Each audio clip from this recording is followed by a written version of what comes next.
Bonjour, c'est Maïté la kiné. Je vous souhaite la bienvenue chez TechCare. TechCare, c'est le podcast qui t'aide et t'accompagne pour prendre soin de toi. Nous allons parler ensemble de santé, de sport, de nutrition, mais aussi du bien-être physique et émotionnel. Tous les 15 jours, vous retrouverez un épisode avec un expert dans son domaine, qui viendra partager ses connaissances et son expérience avec nous. Ou alors avec une personne, qui vient nous raconter son parcours, son histoire, ses embûches, et on l'espère, sa guérison et ses solutions, qui pourront t'inspirer, t'aider ou te donner du courage pour en parler et consulter. L'objectif, c'est que chacun de ces épisodes t'aide à mieux connaître ton corps, son fonctionnement, et surtout les astuces et les meilleurs conseils pour en prendre soin. Car n'oublie pas, la santé ne s'achète pas. La santé se construit avec des petits gestes du quotidien. Alors si le concept te plaît, n'hésite surtout pas à le partager et à le noter 5 étoiles sur iTunes. Cela m'encourage beaucoup. Et surtout, cela aidera un de tes proches, ta famille, tes amis, bref, un maximum de personnes à mieux se connaître et à être en bonne santé. Je vous laisse avec l'épisode du jour. Belle écoute. Aujourd'hui, je reçois Gaëlle Baldassari qui vient nous apprendre plus sur notre cycle menstruel et surtout comment le kiffer. Nous parlons des 4 phases du cycle menstruel, de ses différentes énergies, de la contraception hormonale, du syndrome prémenstruel, de comment détecter l'ovulation, du syndrome du mal irritable et de comment l'observation de notre cycle peut nous aider à rester en bonne santé. Alors j'espère que cet épisode te permettra d'en apprendre encore plus sur ton corps, sur notre nature cyclique. Alors je n'en dis pas plus et je te laisse avec ma conversation avec Gaëlle. Alors aujourd'hui, j'ai le plaisir de recevoir la hackeuse du cycle menstruel, donc j'ai nommé Gaëlle Baldassari. Donc bonjour Gaëlle et bienvenue sur TechCare. Bonjour Maïté, merci de m'avoir reçue, de me recevoir aujourd'hui et bonjour à toutes et à tous qui nous écoutez. Eh bien, avec plaisir, je suis trop contente de te recevoir. Alors, est-ce que d'abord, peut-être, c'est vrai, est-ce que tu veux te présenter d'abord peut-être, pour commencer ? Je m'appelle Gaëlle Baldassari et j'ai créé le mouvement Kiffe ton cycle. Dans l'idée, le titre le dit bien, de réhabiliter le cycle menstruel, de permettre à tout le monde de découvrir que c'est une ressource, quelque chose de positif. Et donc, pour ça, j'ai écrit un livre, je fais des programmes en ligne, je fais aussi des sommets qui me permettent d'interviewer des intervenants de plein d'horizons différents pour explorer un thème en profondeur.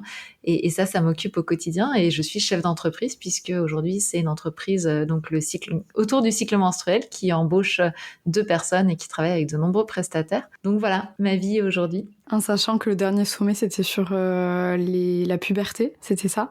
Oui, tout à fait. Le dernier, c'était la puberté. Avant, il y avait eu l'autonomie gynécologique. On a fait aussi le syndrome prémenstruel, le désir d'enfant. C'est toujours, bien sûr, un sujet connexe au cycle menstruel. Le prochain sera sur les moyens de contraception. Et on va refaire un numéro 2 de l'autonomie gynécologique parce qu'on a plein de nouvelles choses à creuser. Ah, trop cool. Bon, il me tarde trop. Parce que j'ai assisté aux 2 derniers sommets. Franchement, je motive tout le monde à essayer d'aller voir ces sommets-là parce que franchement, il y a des informations que personnellement, même moi en formation, on m'avait pas forcément appris. Pour autant, je suis quand même spécialisée dans la rééducation du périnée. Donc, normalement, je devrais savoir certaines choses, mais non, j'en ai appris plein. Donc, c'était trop bien. Pour toutes les femmes et les hommes qui nous écoutent, parce que je précise bien les hommes, parce que je pense que le cycle menstruel, personnellement, ça devrait être connu de tout le monde. Selon toi, pourquoi est-ce que tout le monde en fait devrait connaître plus ou moins le rôle en fait du cycle menstruel ? Déjà parce que le cycle menstruel, il a des impacts sur nous. Et c'est vrai que c'est quelque chose qu'on nous dit pas forcément et que moi j'ai découvert tardivement.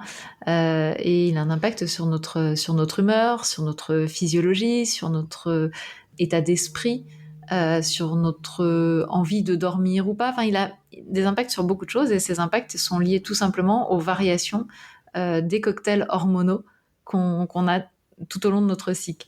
Et donc, on a ces changements tout au long de notre cycle, sauf que personne nous dit que ça fait ces changements-là. Donc, nous, on voit, un matin, je me réveille et j'ai envie de tuer tout le monde, par exemple, et juste, j'ai pas compris que, en fait, en 2-3 jours, je vais avoir mes règles et que du coup, c'est juste que mes hormones m'ont un peu aidée à être un peu en colère. En fait, le problème, c'est que tant qu'on comprend pas ce qui nous arrive, on se juge, on a l'impression que c'est nous qui sommes à côté de la plaque ou qui faisons quelque chose de pas bien, et les autres nous jugent aussi.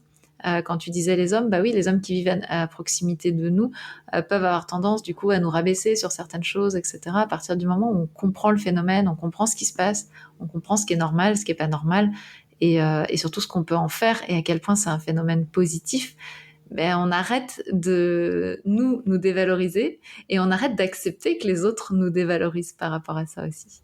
C'est ça, la fameuse phrase Ah mais non, tu me fais chier, t'as tes règles qui est juste horrible et on a envie de dire bah oui, je suis peut-être plus irritable en ce moment et encore.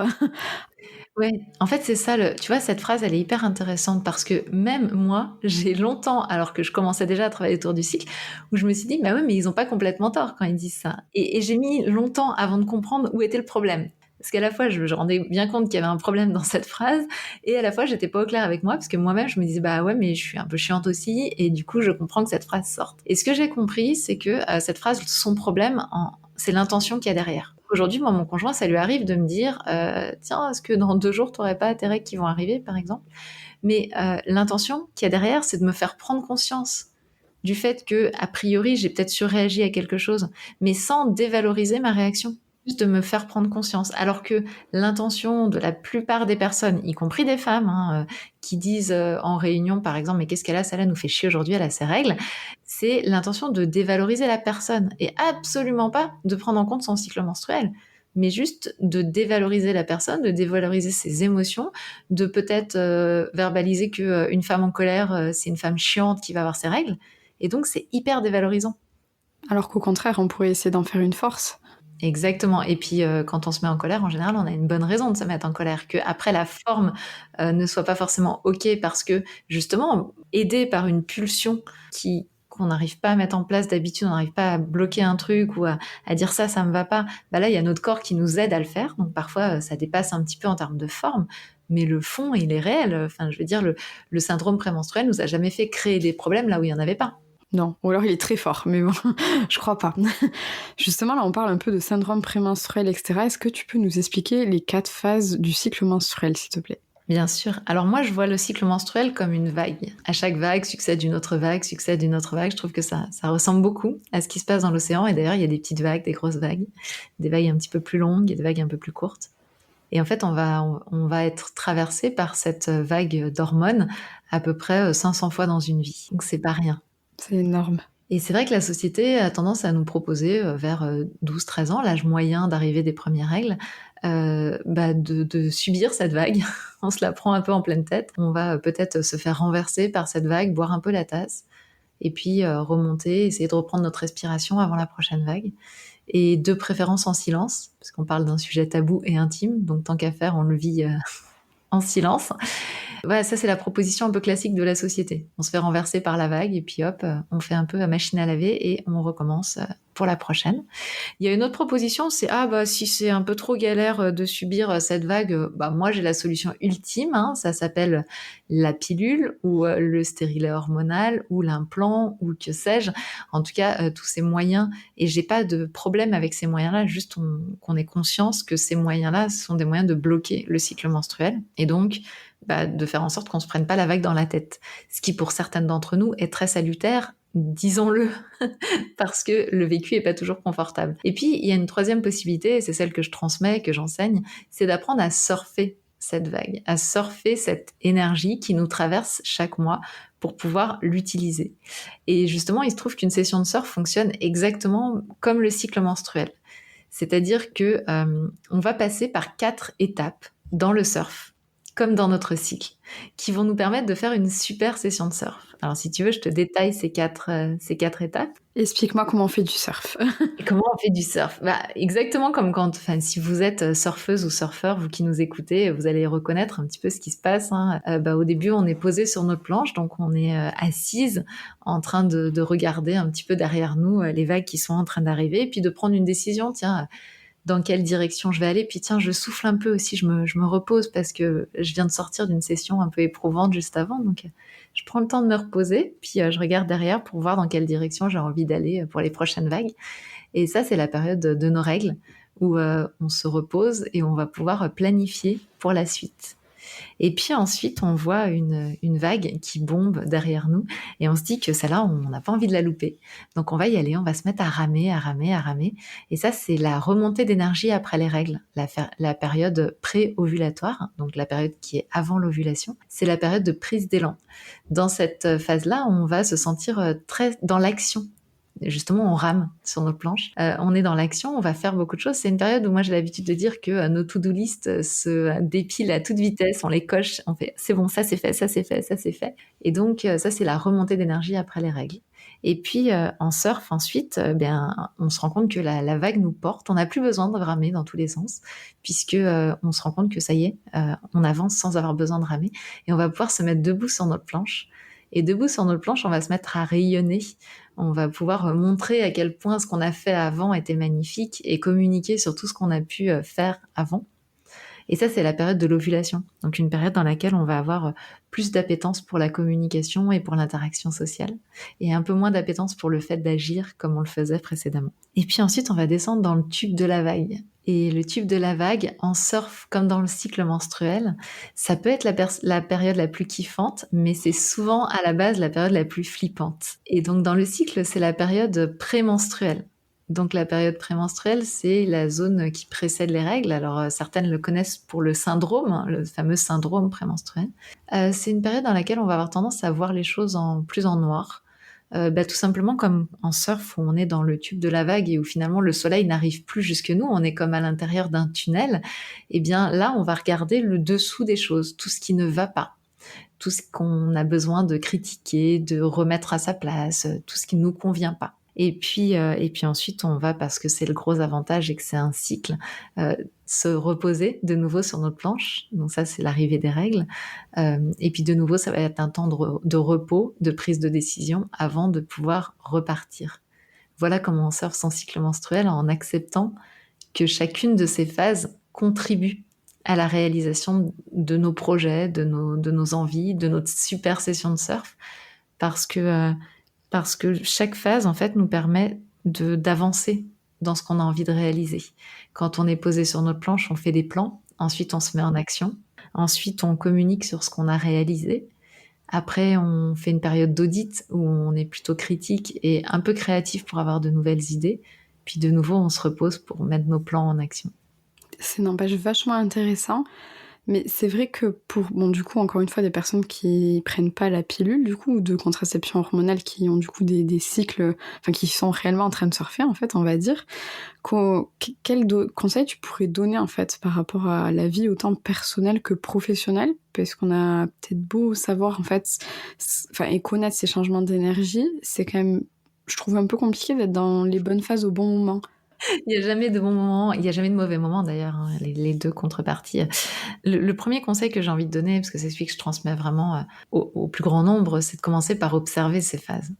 Avant de vouloir être dans la bonne phase au bon moment, etc., c'est qui je suis moi dans ce cycle. Parce que là, moi, je viens de faire une présentation très caricaturale. Mais tu es qui toi, Maïté? Tu es qui toi qui nous écoute? Voilà, qui suis-je moi dans ce cycle menstruel? Peut-être que, tiens, moi, je ressens un peu de colère au moment de l'ovulation. Pourquoi pas? On a un petit pic de testostérone qui peut générer un peu d'agacement. Enfin voilà, on est très différentes et les unes des autres, et même peut-être les uns des autres, puisqu'il y a des hommes, les hommes transgenres qui peuvent vivre un cycle menstruel.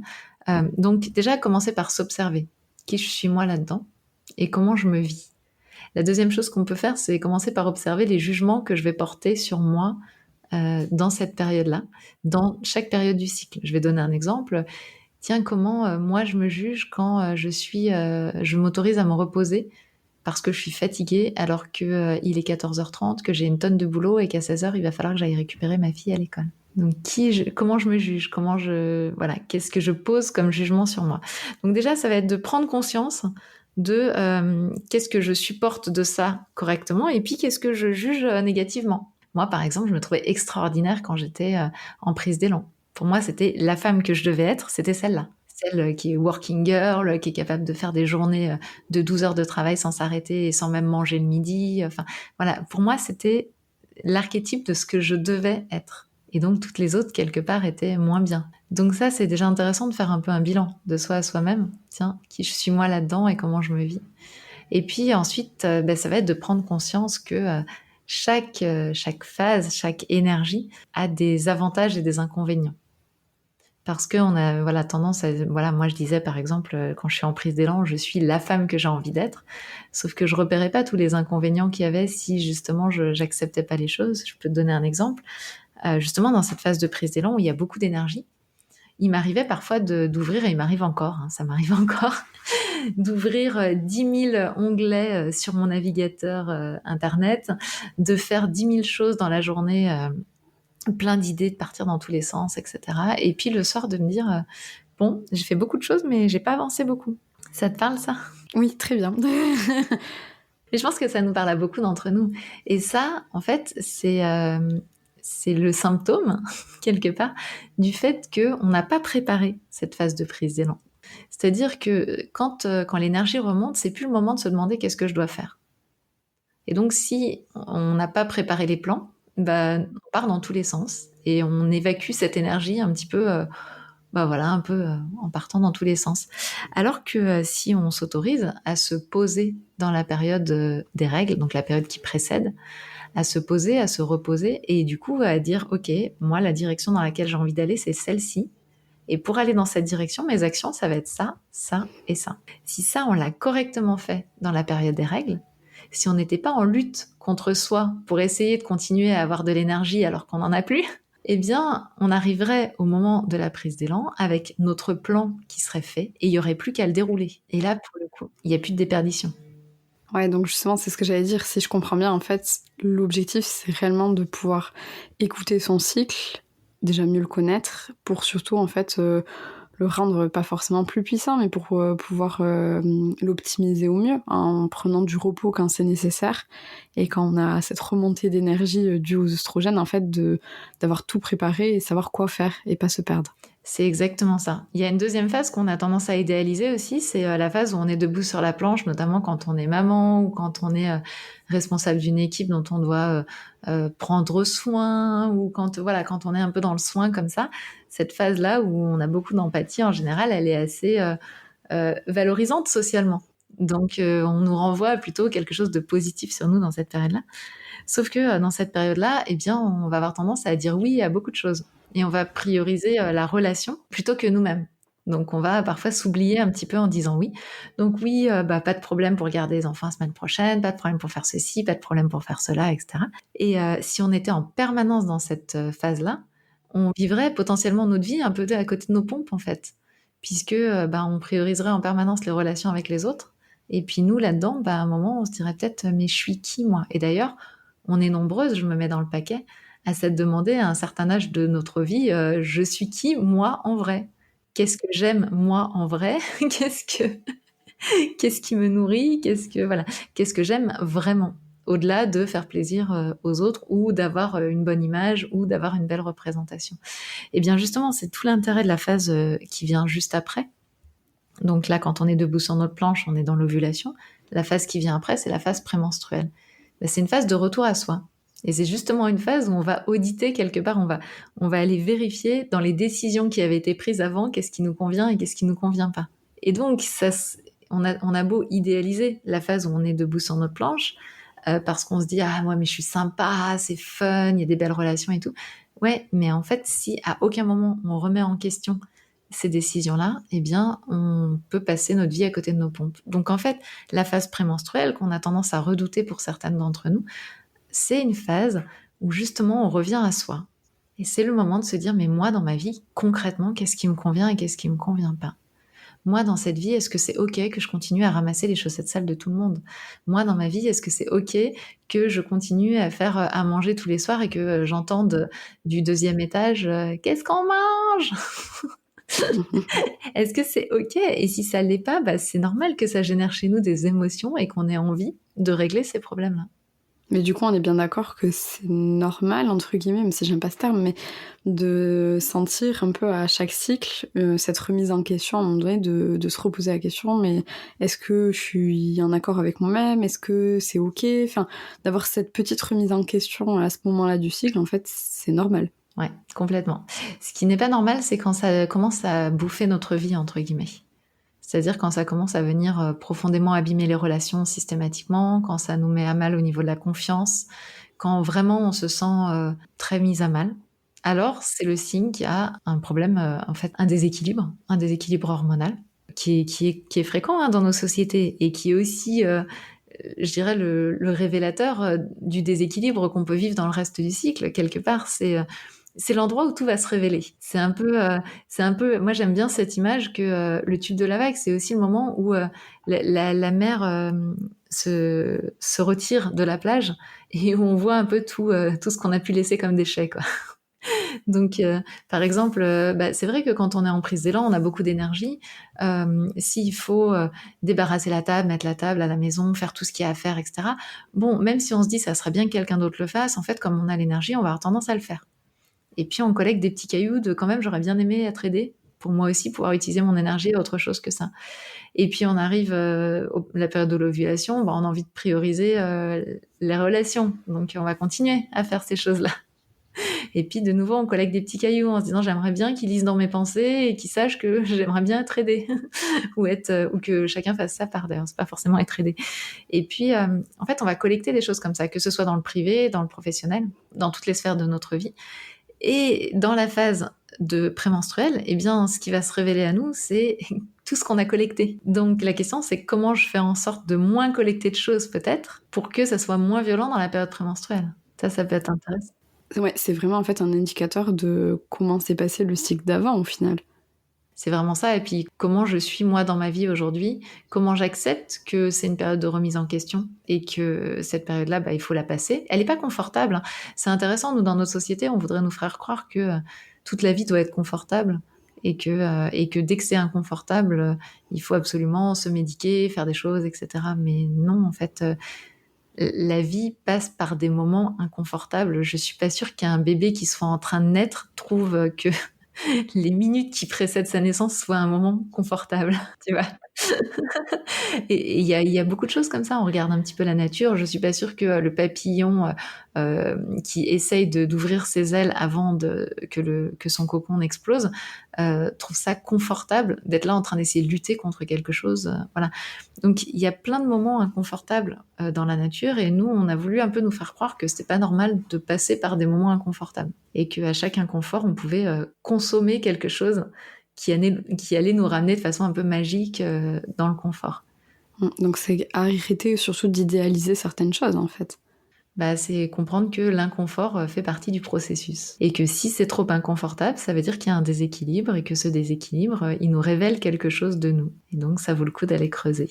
Et du coup, qu'est-ce qui pourrait aussi perturber le cycle en fait? Là, on a quand même vachement parlé d'un petit dérèglement hormonal. Est-ce qu'il y a d'autres choses qui peuvent perturber notre cycle et nous inquiéter? Le premier dérégleur hormonal, on va l'appeler comme ça, c'est le stress. Donc ça déjà, c'est super important de l'avoir en tête parce que le stress, en fait le cortisol, qui est l'hormone qu'on sécrète pour tamponner le stress quelque part, va rentrer en concurrence avec nos hormones sexuelles et notamment avec la progestérone. Et donc le corps, quand à un moment il doit choisir entre sécréter du cortisol pour tamponner le stress ou sécréter de la progestérone, il va préférer sécréter du cortisol. Puisqu'en fait c'est la même matière première au démarrage. Donc le stress est le premier perturbateur endocrinien, on pourrait le dire comme ça. Et notamment le stress, alors il y a le stress de notre vie de tous les jours, on court, on est actif, on manque de temps, etc. Mais il y a aussi un stress qui est le stress menstruel. C'est le stress de je suis fatiguée, mais je me mets un coup de pied aux fesses parce que je me supporte pas quand je suis fatiguée. Je suis en colère, mais je me déteste quand je suis comme ça, et du coup je me culpabilise et du coup je génère du stress. Donc en fait il y a ce côté où j'accepte pas mes fluctuations, et bien ça génère aussi un stress. Donc voilà, le stress c'est le premier perturbateur endocrinien. Après effectivement, moi je vois plutôt le cycle, plutôt que de le voir comme une conséquence, enfin si c'est aussi une conséquence, mais moi je vois le cycle comme un lanceur d'alerte. C'est-à-dire c'est un moyen de nous prévenir sans la maladie ou avant la maladie qu'il se passe quelque chose dans notre corps, qu'il y a un dérèglement quel qu'il soit. Et le cycle, c'est la fonction reproductive.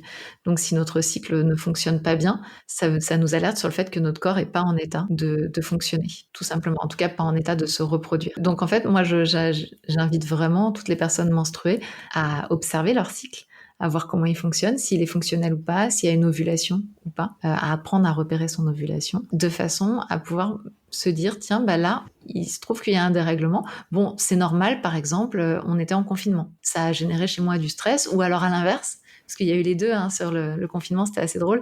Il y a les personnes qui, au contraire, se sont vraiment apaisées, ont arrêté de faire 3 heures de transport par jour, ont pu faire un peu de yoga, etc.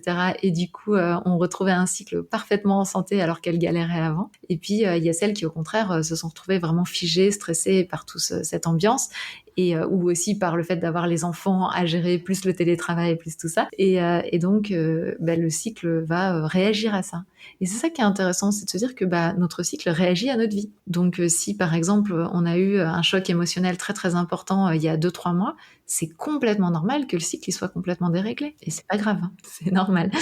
C'est pas grave, mais on va dire que ça nous pousse quand même à prendre conscience qu'il y a quelque chose qui, entre guillemets, n'est pas normal, ou qui va pas, et qu'il faut peut-être lâcher prise sur certaines choses, ou revoir, revoir des choses. C'est une prise de conscience qu'il se passe quelque chose. Après, parfois, c'est juste, oui, il s'est passé ça, j'ai eu un décès proche dans ma famille, ça a créé un choc émotionnel. J'ai pas eu de règles pendant 2-3 mois, ça, c'est pas grave.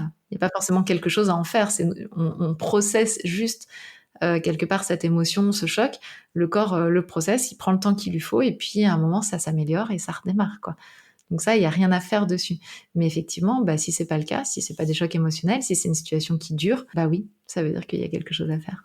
Et je rajouterais même, en tant que kiné, je vois aussi beaucoup de patientes qui en fait se mettent un stress, mais pas seulement un stress, on va dire, de la vie quotidienne, en fait, avec des fois beaucoup trop d'activité physique et pas assez de temps de repos, où justement, en fait, ça vient perturber complètement le cycle menstruel aussi. Donc, faut aussi penser à ça. Des fois, le trop d'activité physique, même si en tant que kiné, je dis souvent non, faut bouger, faut être actif.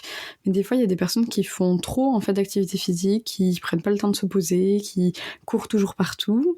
C'est pas bon non plus. Et je pense que tu l'as bien expliqué dans les 4 cycles, en fait, c'est important d'avoir des phases aussi de repos. Complètement. Mais c'est ça, mais en même temps, la société nous a pas invités à ça, faut être un petit peu honnête. Et d'ailleurs, c'est intéressant ce que tu nous dis, parce que ça génère bien souvent ce qu'on appelle l'aménorrhée hypothalamique, c'est-à-dire une aménorrhée sans cause médicale claire, mais il n'y a plus de règles, donc aménorrhée, c'est-à-dire qu'il n'y a plus de cycle. Et en plus, il y a un énorme tabou dans la société par rapport aux aménorrhées. C'est-à-dire que c'est très compliqué pour une femme de dire moi j'ai plus mes règles depuis longtemps, ou alors dans un tout petit comité, et puis quand on le dit chez le médecin, il nous dit on va faire des examens, et puis quand les examens reviennent, il y a rien d'anormal, donc c'est pas grave. Et en fait, il y a une espèce de situation comme ça des personnes qui vivent ça, qui est complètement hors sol. Et effectivement, le fait qu'on nous ait pas appris à nous reposer, à accepter ces temps plus doux, ces temps de retour à soi, etc., explique qu'il y ait de plus en plus d'aménorrhée hypothalamique aussi dans notre société. Mais c'est vrai que c'est tabou, donc on n'en parle pas, donc on sait pas que nos voisines ont peut-être la même chose que nous. C'est ça. Et moi, surtout dans ce que tu viens de dire, ce qui m'attriste souvent, en fait, c'est que justement, certains professionnels de la santé, en fait, ne savent pas toujours répondre aux patientes quand, par exemple, elles n'ont pas leurs règles, ou si elles ont leurs règles douloureuses, etc. Souvent, des fois, une réponse un peu facile, c'est si vous voulez de nouveau avoir vos règles, prenez la pilule. Sauf qu'en fait, on sait pertinemment que c'est pas des règles.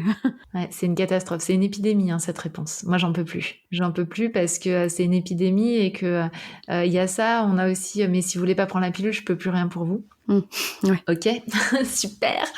Donc c'est clair qu'on se dise les choses ici entre nous, parce qu'il faut le dire. La pilule n'a jamais régulé le cycle menstruel. La pilule crée des saignements dès lors qu'on l'arrête, parce qu'il y a une privation des hormones, mais ça ne recrée absolument pas un cycle menstruel, donc la pilule ne régule rien. Si on prend la pilule alors que le cycle ne fonctionne pas, il fonctionnera pas mieux, voire pire, une fois qu'on l'arrêtera. Donc ça, on se le dit, parce que c'est comme ça qu'on envoie en quantité industrielle des personnes en procréation médicalement assistée, en leur faisant prendre la pilule en disant ça va réguler le cycle, ou en faisant prendre des Dufaston pour déclencher les règles, c'est pareil. Je veux dire, prendre du Dufaston pour déclencher les règles, c'est rien du tout. C'est juste créer un surplus d'hormones qui, quand on va l'arrêter, va déclencher des saignements. Mais ça déclenche pas le cycle. Non. Et ça ne fait absolument pas une ovulation derrière. Donc tout ça, c'est du piratage, parce qu'on fait croire aux personnes qui vivent ça, à qui on donne ces médicaments-là, qu'on a réglé le problème. Et puis le jour où elles veulent avoir un enfant, et puis rien ne se passe, et ça fonctionne pas, parce que le cycle, à un moment, il fonctionne pas. Et le problème, c'est qu'en général, comme on se décide de plus en plus tard à avoir des enfants, et bien toute cette période où on savait que le cycle fonctionnait pas, et où on a donné des hormones pour faire semblant qu'il fonctionnait, on n'a pas cherché quel était le problème.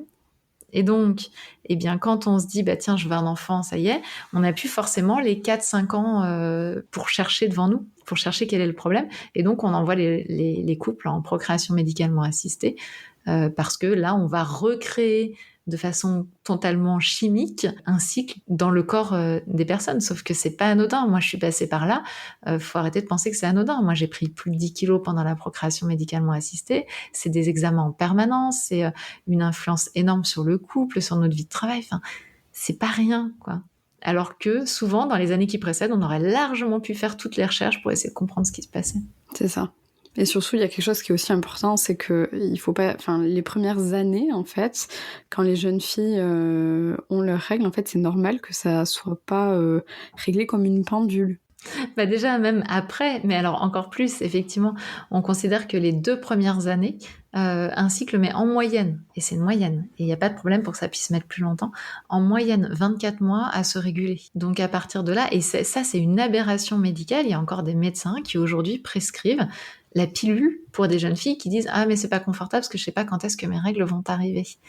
Et donc, c'est aberrant. On bloque un cycle qui est en train d'essayer de se réguler. Donc, quand cette jeune fille va arrêter la pilule le jour où elle aura peut-être envie d'avoir un enfant ou de passer à autre chose, eh bien, le cycle, il aura toujours pas fait son travail de régulation. Donc, il va falloir qu'il retravaille pour de nouveau essayer de se re-réguler. C'est ça. Et en plus, si on vient rajouter le fait que autant les femmes que les hommes ont très peu de connaissances sur le cycle menstruel et justement savoir, par exemple, quand est-ce qu'on est en ovulation. Les 3/4 des personnes ne savent même pas. Donc, est-ce que tu peux nous expliquer comment est-ce qu'on peut savoir que l'ovulation est présente ou va bientôt arriver? Alors, pour moi, ça, c'est une base qu'on devrait enseigner à toutes les personnes dotées d'un utérus, et même les autres d'ailleurs. Ah oui, à tous. Mais vers 10-11 ans, quoi. Enfin, comme quelque chose de complètement normal qu'on explique à n'importe quel enfant. On dit à un enfant, je sais pas moi, quand t'es enrhumé et que t'as le nez qui coule, tu te mouches. Enfin voilà. Et ben là, on pourrait très bien faire la même chose avec cette notion d'ovulation. Tout le monde devrait savoir repérer son ovulation parce que c'est d'une facilité déconcertante. Et c'est, enfin voilà, le nombre de personnes qui m'envoient des messages en me disant « Mais Gaëlle, j'ai 62 ans et je découvre aujourd'hui que j'aurais pu repérer mes ovulations. » Donc, en fait, il y a deux choses à se dire. La première, c'est que la repérer pour la repérer comme ça, pour suivre son cycle, sans but de contraception, c'est ultra facile. Le plus simple va être d'aller regarder ce qui coule dans notre culotte, donc qu'on appelle les pertes blanches habituellement. Et les pertes blanches, elles sont composées de 2 choses. Elles sont composées de la glaire cervicale et des sécrétions vaginales. Donc, la glaire cervicale, c'est ce qui est sécrété au niveau du col de l'utérus, donc tout au fond du vagin, juste à l'entrée de l'utérus, pour décider. En fait, c'est un peu comme le videur d'une boîte de nuit qui va dire « toi tu passes pas ». La glaire cervicale, hors période fertile, elle dit au spermatozoïde « ah non, vous passez pas ». Donc, elle va avoir une consistance qui va les empêcher de passer. Et dans la période fertile, elle dit aux spermatozoïdes « Yes, je vous aide, je vous envoie où vous avez besoin d'aller ». Et donc, elle a une consistance qui va aider les spermatozoïdes à pouvoir se rendre à proximité de l'ovocyte, donc au moment de l'ovulation. Donc, pour repérer notre ovulation, la façon la plus simple, ça va être de suivre, effectivement, de repérer dans ces pertes blanches la consistance, puisque en fait, les sécrétions vaginales, elles sont assez liquides, donc il n'y a pas de consistance particulière. Donc, la consistance de nos pertes blanches est avant tout faite par notre glaire cervicale. On va pouvoir repérer la consistance. Alors, il y a un moyen assez simple, c'est tout simplement déjà quelle est ma sensation quand je m'essuie après avoir uriné. Il y a des moments où il y a juste une sensation, bon bah voilà, je suis essuyée. Et puis, il y a d'autres moments dans nos cycles, on peut avoir vraiment cette impression, moi j'appelle ça l'effet patinoire. Cette sensation que ça glisse, quoi. Wouhou! C'est ça. Et que ça reste humide, bien que on a juste uriné et qu'on a juste passé le papier, et ça reste quand même humide. Et bien ça, c'est quand même le signe, du fait qu'il y a certainement une glaire fertile qui est dans le coin, puisque la glaire fertile va devenir élastique et assez glissante, un petit peu la texture du blanc d'œuf ou de l'aloe vera, du gel d'aloe vera. Donc là, voilà, on a cette sensation déjà patinoire qu'on peut noter. Et si on veut affiner et s'amuser, parce que moi je pense qu'il faut que ça soit fun, et s'amuser un petit peu avec notre glaire cervicale et affiner notre regard là-dessus, on va pouvoir aller recueillir sur le papier toilette un tout petit peu de cette matière qui s'est déposée dessus, et puis la mettre entre 2 doigts et écarter les doigts entre eux. Et donc, on va se rendre compte que ça va créer un filament qui va pouvoir s'étirer. Et plus ce filament s'étire, plus on est proche de notre zone d'ovulation. Donc les premiers jours, ça peut être, il va s'étirer d'1 centimètre, par exemple. Alors, quand on est hors zone fertile, il s'étire de rien du tout. C'est-à-dire qu'on écarte les doigts, il se passe rien. Il en reste un peu sur les 2 doigts et puis c'est tout. Et puis ensuite, on va pouvoir étirer d'1 centimètre, puis le lendemain, on va peut-être pouvoir étirer de 3 centimètres, puis le jour suivant, vraiment, on écarte les doigts et ça s'étire, quoi. Donc, et ça, c'est fun. Et puis, de toute manière, on se lave les mains après aller aux toilettes, donc on peut toucher, il n'y a pas de problème. Puis ça sort de nous, donc c'est pas sale. Exactement, c'est tout à fait ça. Et c'est super parce que c'est un moyen super intéressant, justement, d'apprendre à se connaître, d'apprendre à dire, tiens, moi, ça se passe comme ça pour moi. Moi, j'ai une journée où vraiment, j'ai une glaire qui s'étire. Ou alors moi, c'est au contraire, c'est une seule fois quand je vais aux toilettes. Et donc, on apprend à se connaître comme ça. Et alors, ce qui est génial dans le fait de repérer son ovulation, c'est que ça va nous permettre, même si on a un cycle irrégulier, de pouvoir prédire la date de nos règles. Parce que la date entre le moment où on va avoir cette glaire qui s'étire le plus et le premier jour de nos règles va être une durée à peu près fixe chez chacune d'entre nous. Alors, elle est différente pour toi, peut-être Maïté, de pour moi. Mais par exemple, pour moi, c'est toujours 16 jours entre le moment où je vais avoir le filament le plus long et le premier jour de mes règles. Pour d'autres, ça va être 14 jours, pour d'autres, ça va être 13 jours. Ça, c'est à vous d'aller repérer ça en le notant. Mais une fois que vous l'avez repéré, moi, je sais que le jour où, hop, j'ai la glaire qui est très filante, j'ai 16 jours après, je peux noter dans mon agenda que mes règles vont arriver. Et ça, c'est quand même super pratique quand on a un cycle irrégulier, de pouvoir les constater à l'avance. Et puis, ça va nous permettre aussi de repérer, du coup, la durée dont je suis en train de parler là. Si elle est inférieure à 10 jours, c'est qu'a priori, on a une problématique de progestérone. C'est-à-dire que soit notre corps sécrète pas assez de progestérone, soit pas suffisamment longtemps.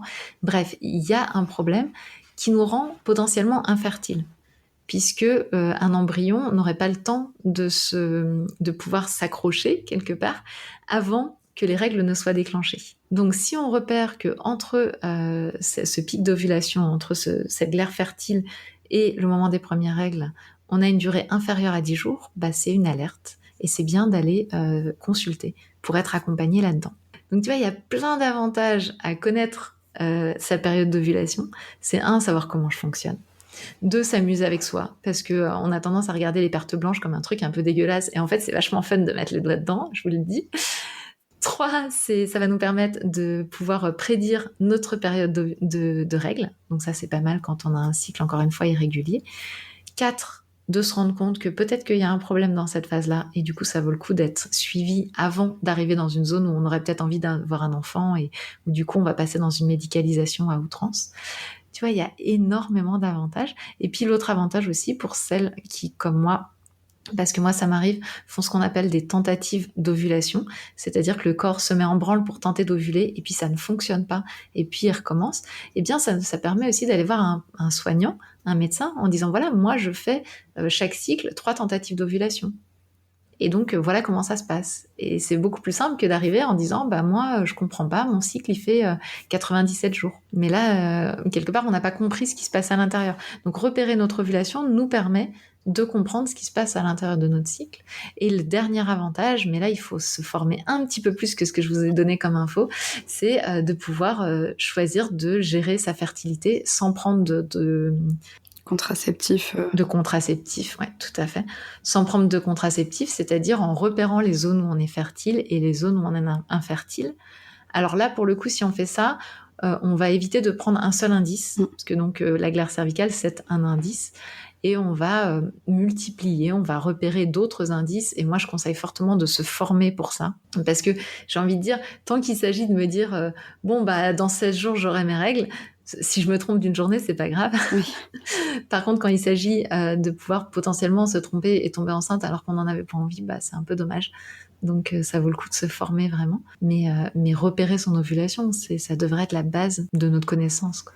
Alors on devrait encore une fois nous l'apprendre à l'école, et en effet ce que tu dis c'est vachement intéressant, en fait ça s'appelle la symptothermie, et c'est vrai que normalement il y a un épisode de podcast qui viendra sur le sujet, parce que même si le but du jeu c'est vraiment de se former et de se faire accompagner en fait pour pouvoir utiliser la symptothermie, je trouve que c'est aussi intéressant de savoir qu'on n'est pas fertile tout le temps en tant que femme aussi. Parce que ça, moi, je l'entends beaucoup. Il y en a plein qui pensent qu'elles sont fertiles tout le temps. Mais heureusement, non.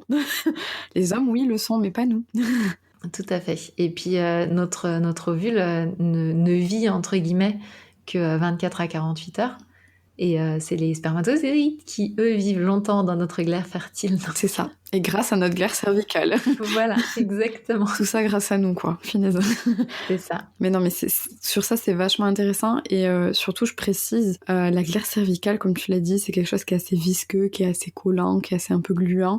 C'est normal. Une fois, j'ai quand même eu une patiente qui, en fait, me disait qu'elle avait des infections à répétition, en fait, comme des mycoses. Elle me disait, et quand, en fait, j'ai essayer de comprendre un peu plus. En fait, non, à chaque fois qu'elle ovulait, elle pensait qu'elle avait une infection, alors que je lui expliquais que non, c'était la glaire cervicale, et les médecins n'avaient pas forcément plus cherché à comprendre, et en effet se disaient, bon, bah oui, en effet, et à chaque fois, elle prenait des antibiotiques. Donc c'était quand même un peu compliqué pour quelque chose qui est normal, en fait. Mais elle n'était pas au courant. Complètement. Mais j'ai cru comme ta cliente, moi, longtemps. Alors, j'ai eu l'avantage de ne pas avoir pris d'antibiotiques, parce que moi, comme ça me faisait honte et que ça partait, je me disais, bon, c'est pas grave, je vais pas aller voir le médecin pour ça. Mais j'ai cru pendant longtemps, très très longtemps, que effectivement certains types de glaire étaient le signe qu'il y avait un problème, parce que moi on m'avait toujours dit il n'y a pas de raison, etc., d'avoir des pertes ou tout ça. Donc non, en fait le message qu'on peut faire passer, c'est que donc les glaires qui révèlent, enfin c'est pas les glaires d'ailleurs, les pertes qui révèlent qu'il y a un problème, ça va être des pertes odorantes ou des pertes qui vont se colorer, notamment dans les tons orange ou dans les tons verts. Alors là, ça c'est le signe qu'il y a effectivement une infection. Et quand ça sent le poisson, disons-le comme ça, parce que c'est vraiment ça, quand ça sent le poisson un peu défraîchi, bah là, oui, effectivement, ça veut dire qu'il y a quelque chose à faire. Et là, pour le coup, faut pas se louper, il faut aller assez rapidement, parce que ça, c'est pareil. Quand on sait pas, du coup, on se dit, est-ce que je dois aller consulter, pas consulter. Si les pertes virent à l'orange ou au vert, et ou si ça commence à sentir le poisson pas frais, on va directement consulter. Ouais. Parce que ça serait dommage que l'infection puisse se répandre et que c'est des infections qui s'endiguent très très facilement. Si ça gratte, on va consulter aussi. Mais si les pertes ne sont pas dérangeantes, au-delà du fait que ça mouille notre culotte, ce qui est effectivement pas toujours confortable, mais pas gravissime, bah, c'est juste normal. Et c'est pareil, il faut pas en avoir honte, quoi. Moi, je sais que beaucoup de mes patientes, quand elles sont en pleine ovulation et que, par exemple, on fait une séance de rééducation du périnée où il y aura soit un toucher vaginal ou la sonde, elles ont tendance à toujours cacher leur culotte ou quoi dès qu'elles ont des pertes, ou, par exemple, si en sortant la sonde, il y a un peu de perte, en fait, de dire, oh non, elles trouvent ça sale, alors que pas du tout, en fait, c'est normal. Il y a certaines formes de sondes, en fait, qui des fois récupèrent un tout petit peu les sécrétions qu'il y avait au bord. C'est pas sale, ça sort d'elle, donc non. Et puis ça sort de vous, donc encore une fois, tout ce qui sort de vous, c'est pas sale.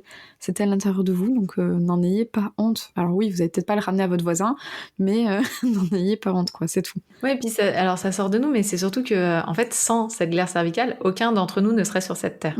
C'est ça. Parce que, encore une fois, c'est le seul moyen pour les spermatozoïdes d'arriver à destination. Donc c'est ça qui est complètement fou. Enfin, on pourrait faire le rapprochement avec le sperme, par exemple. Le sperme, il y a peu de personnes qui considèrent que c'est quelque chose de sale. Il y en a même d'ailleurs qui l'avalent. Il y en a, enfin voilà, c'est un peu fou de se dire que à quel point, parce que c'est à peu près la même typologie de liquide qui va permettre de nourrir les spermatozoïdes. On est dans à peu près le même processus. Et il n'y a pas du tout ce regard-là sur le sperme. Voilà, c'est pas dégoûtant. Les gens sont pas horrifiés, etc. Et puis il y a ce regard-là sur la glaire cervicale. Et je trouve ça aberrant. Parce qu'encore une fois, sans glaire cervicale, aucun d'entre nous serait sur cette terre.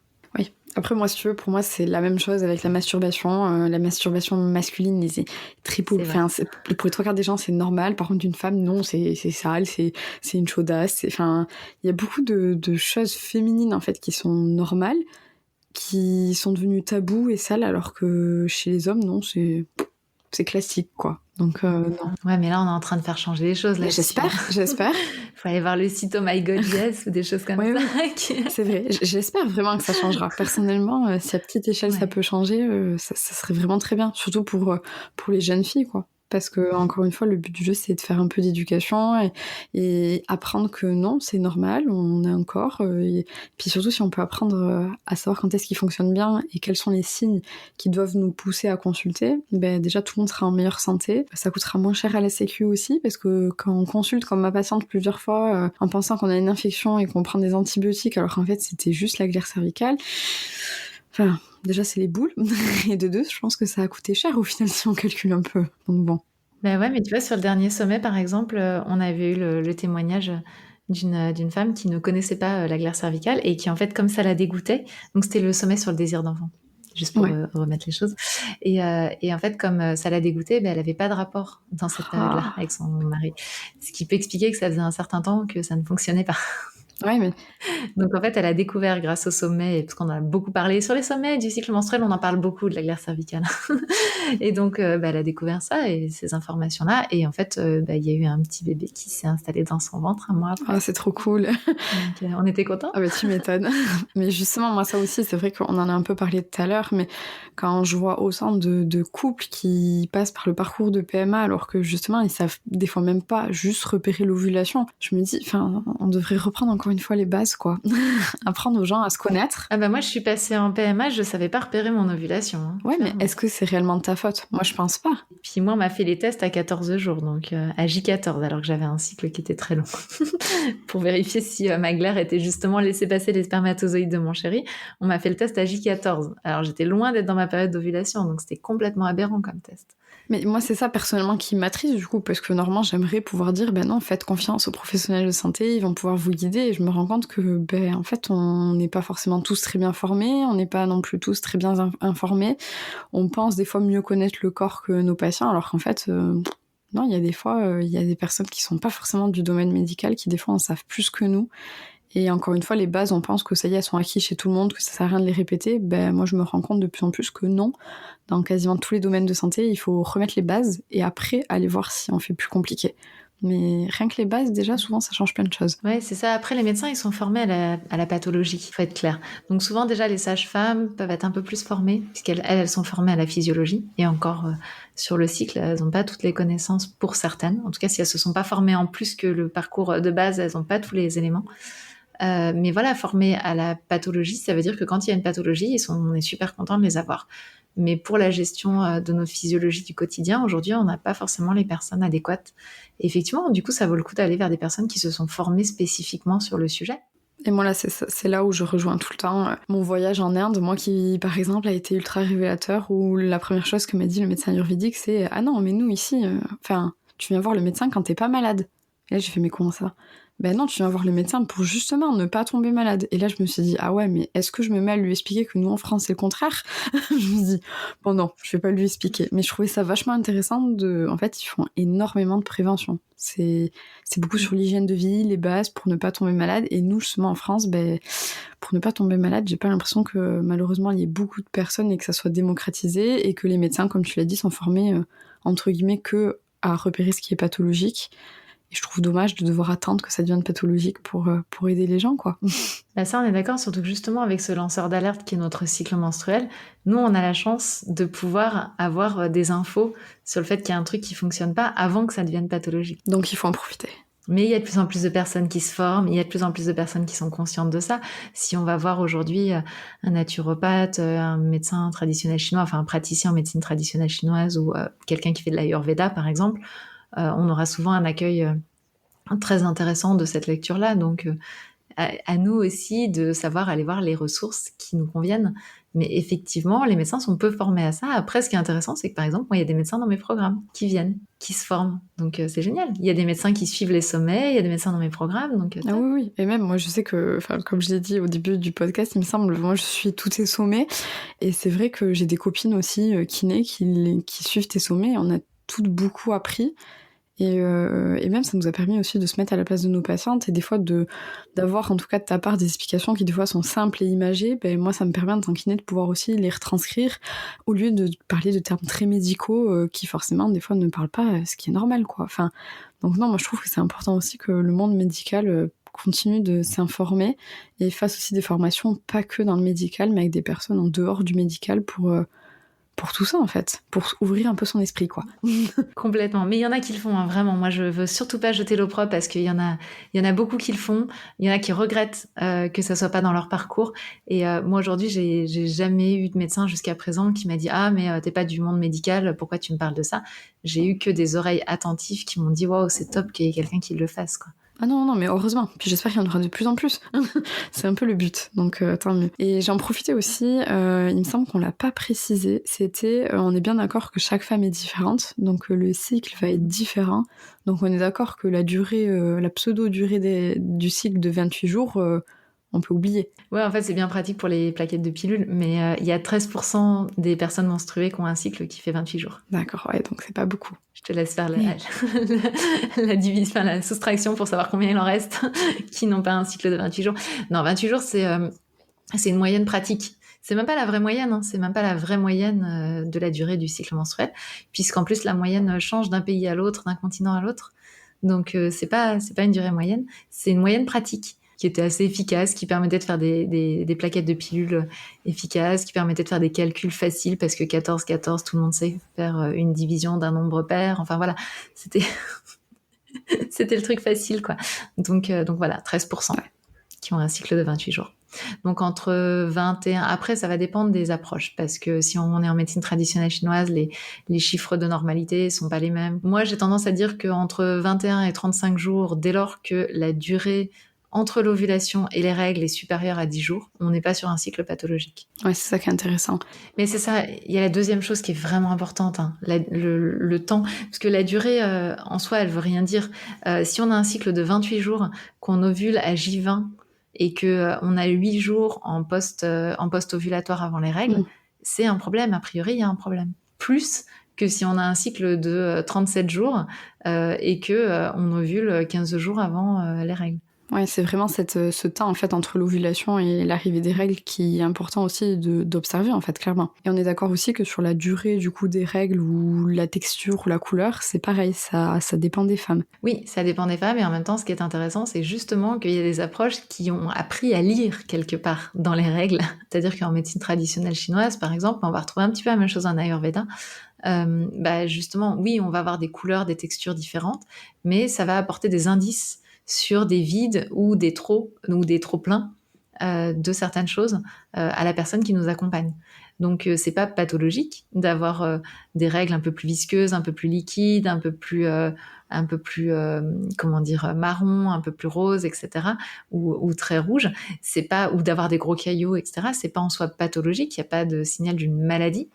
Mais malgré tout, dans l'idéal, si on était en pleine forme et en pleine santé, on aurait des règles assez liquides et rouges, avec juste des petits filaments à l'intérieur qui sont les filaments d'endomètre, mais pas des gros caillots par exemple à l'intérieur. Et sur les derniers jours, ça pourrait être un tout petit peu plus tiré vers le marron, mais ça devrait pas non plus se perdurer en spotting, ce qui est le cas chez beaucoup d'entre nous, et je me mets dedans. Mais ça, c'est aussi le fait que on vit dans une société dans laquelle il y a plein de petits déséquilibres. On est en contact de perturbateurs endocriniens souvent. Notre vie est faite de plein de petits déséquilibres. Donc, moi, c'est juste pas pathologique. C'est ok d'avoir des règles qui ont des couleurs différentes, des textures différentes, des changements différents, des durées différentes. Maintenant, si on a l'impression que c'est l'indice d'un truc qui va pas fort, on peut aller voir. Et là, c'est juste pas la peine d'aller voir un médecin de ville pour ça, parce que là, ils sont totalement incompétents, les pauvres. Sur ça, c'est pas méchant, mais là, vraiment, ils sont dans leur zone d'incompétence. Donc là, il faut vraiment se faire accompagner par un praticien alternatif qui a cette compétence-là, qui s'est formé spécifiquement sur les cycles et qui travaille spécifiquement là-dessus, et qui va pouvoir effectivement nous aider à faire des petits réglages, parce qu'encore une fois, c'est un signal de quelque chose. Par contre, juste quand même une petite chose, c'est que si les règles, normalement, on est censé perdre à peu près l'équivalent d'une tasse à café pendant la totalité de nos règles. Donc si on a des règles beaucoup plus importantes, ça c'est quand même le signal qu'il se passe quelque chose. Déjà le signal qu'on va perdre potentiellement du fer, et du coup ça vaut le coup de se surveiller là-dessus, mais surtout le signal d'une inflammation, et donc que ça vaut le coup d'essayer de faire quelque chose pour soi, pour pas que ça reste. Ça c'est pareil, hein, en médecine de ville, en général, les règles trop abondantes, on dit on peut tenter la pilule, ça peut diminuer les règles, oui, puisque ça va diminuer la prolifération de l'endomètre, parce que tout simplement les hormones sont bloquées, mais ça règle pas le fait qu'il y a un autre problème certainement sous-jacent. Donc ça vaut le coup, si on a des règles trop abondantes, de se faire accompagner par quelqu'un qui soit spécialiste, qui va nous aider peut-être à régler au niveau de l'alimentation, à voir qu'est-ce qui peut générer chez nous des inflammations. Et encore une fois, il faut s'observer, essayer de voir ce qui est normal pour nous et pas normal pour nous, en fait, au final. C'est ça. Et j'avais aussi une autre question, c'était selon toi, est-ce que tu trouves important que nos proches soient plus ou moins au courant de la période du cycle menstruel dans laquelle on se trouve, ou non, c'est quand même quelque chose qui doit rester pas tabou, mais disons pour nous? Bah déjà, cette réponse-là, c'est à chacune de la formuler, j'ai envie de dire. Alors, j'utilise le féminin parce que chez moi, le féminin l'emporte sur le masculin, mais je n'oublie pas qu'il y a des personnes non genrées, des personnes et des hommes aussi qui vivent des cycles. Je dirais que oui, c'est à chaque personne de se poser cette question. Tiens, est-ce que c'est important pour moi que les gens le sachent? Moi, j'aime bien que dans le cadre familial, il y ait une discussion fluide là-dessus parce que c'est le meilleur moyen pour faire tomber les tabous. D'en parler normalement comme on parlerait de n'importe quelle autre chose. Voilà, quand on a de la fièvre, en général, on en parle. Quand on a froid ou qu'on se sent pas bien, on en parle. Je vois pas pourquoi on parlerait pas de notre cycle. Et puis, ça donne aussi des indications aux autres sur l'énergie dans laquelle on se trouve aujourd'hui. Ce qui peut éviter que quand on se sent comme une grenade dégoupillée, ils viennent rajouter de l'huile sur le feu avec un chalumeau. Donc, par exemple, donc, à mon sens, pour la paix des familles, ça vaut le coup de s'en parler. Et que ce soit un sujet non tabou qui permette à chacun, à chacune d'ailleurs, parce que là, pour le coup, j'inclus complètement même les hommes cisgenres, de dire, bah moi, aujourd'hui, je me sens un peu fatiguée, je me sens dans cette énergie-là. Moi, ma fille, elle a 6 ans et elle a un petit magnète, parce que nous, on a un système de magnète qui nous permet de dire dans quelle énergie on se sent.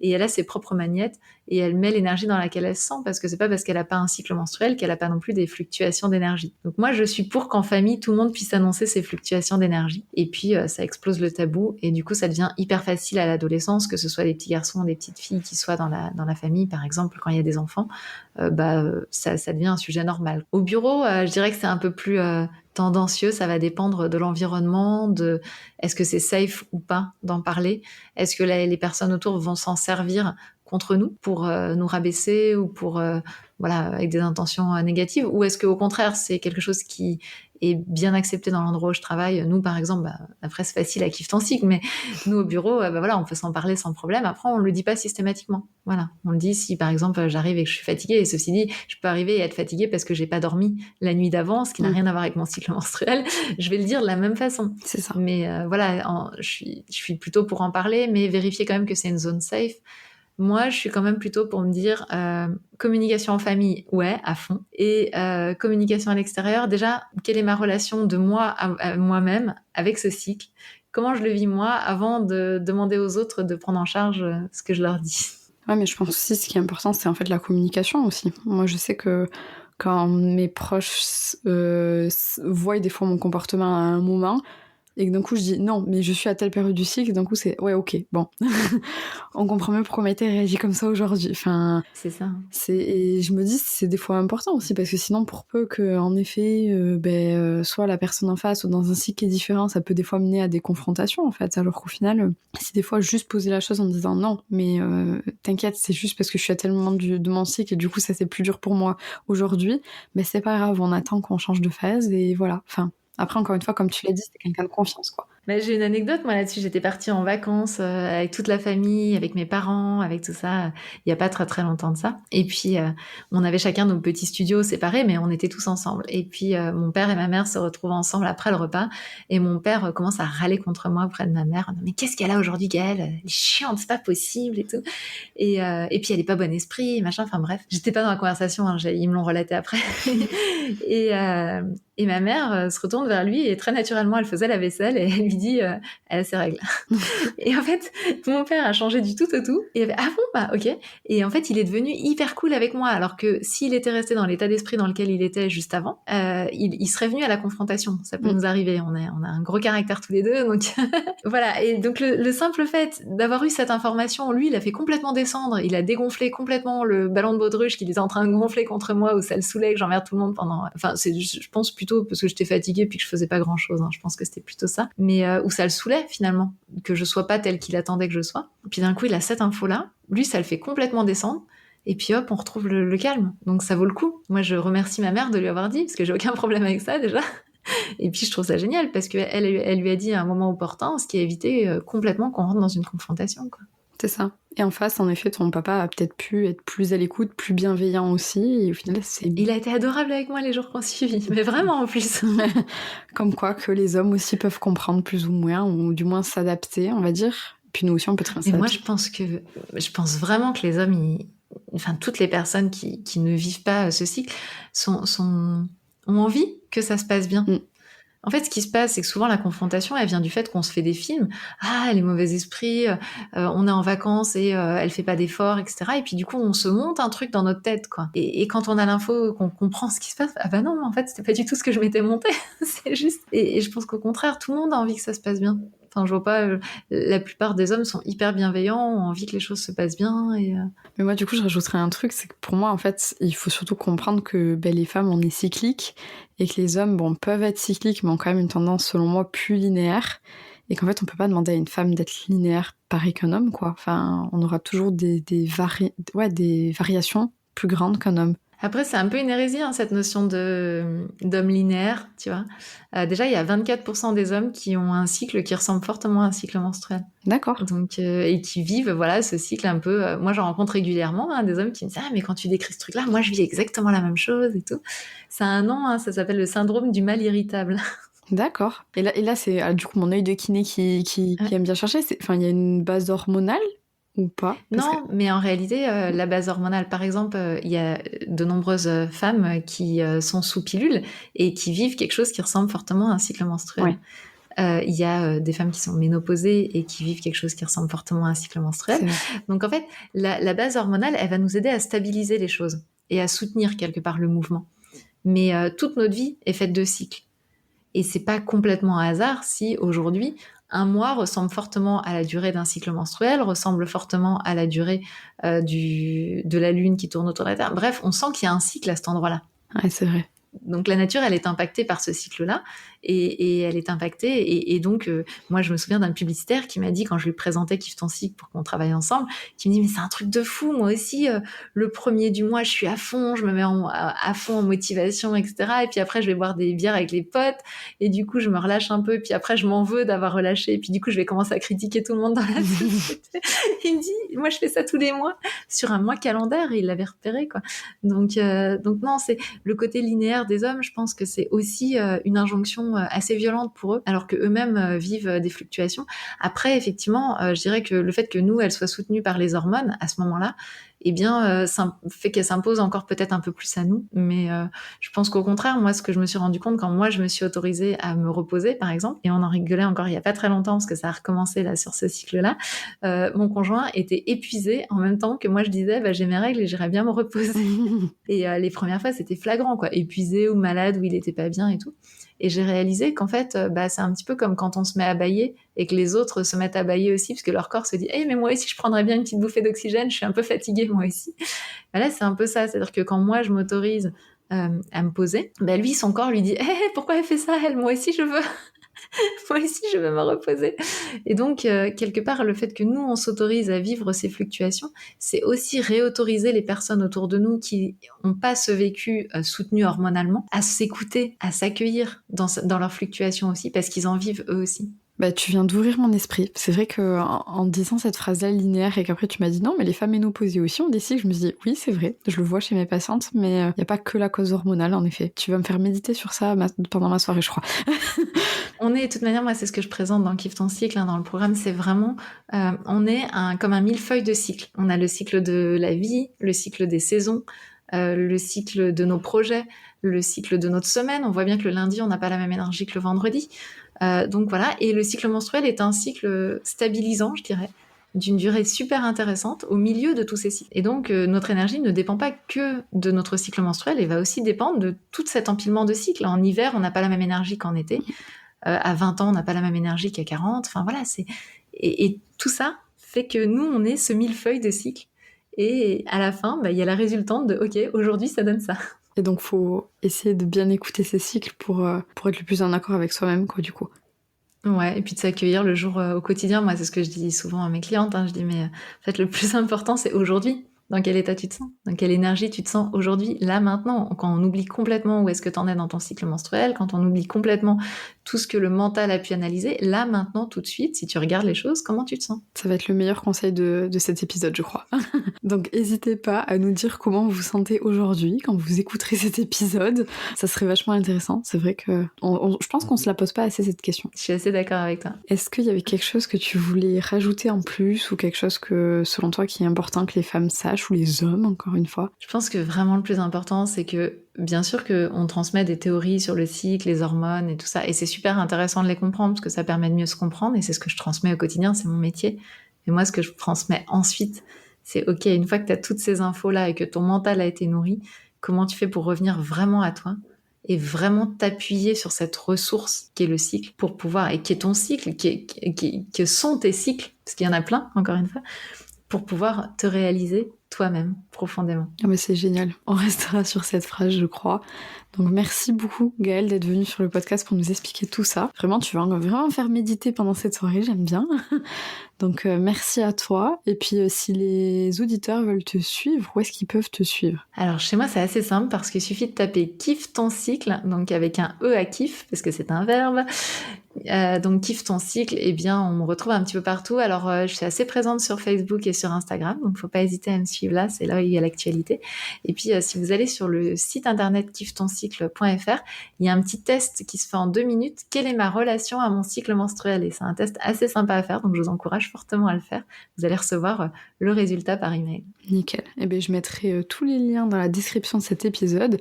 Et puis moi je pense que je te dis à bientôt pour le prochain sommet. Je risque de te suivre par là-bas. Donc merci beaucoup Gaëlle, je te souhaite une belle journée, à bientôt. Merci, et puis belle journée à toutes et à tous qui nous écoutaient. Au revoir Maïté. Merci à toi d'avoir écouté cet épisode jusqu'au bout.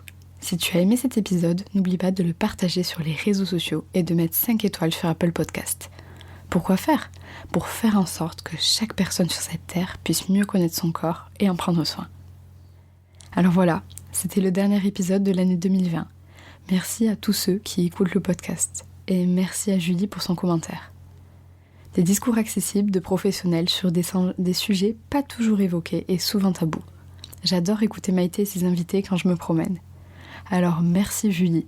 Et si toi aussi tu écoutes nos épisodes en te promenant, ou si tu aimerais entendre quelqu'un au micro de Take Care, n'hésite pas à me le dire sur Instagram. Allez, je te laisse. Je te dis rendez-vous en janvier 2021 pour plein de nouveaux épisodes. Et en attendant, n'oublie pas, prends soin de toi. Take care.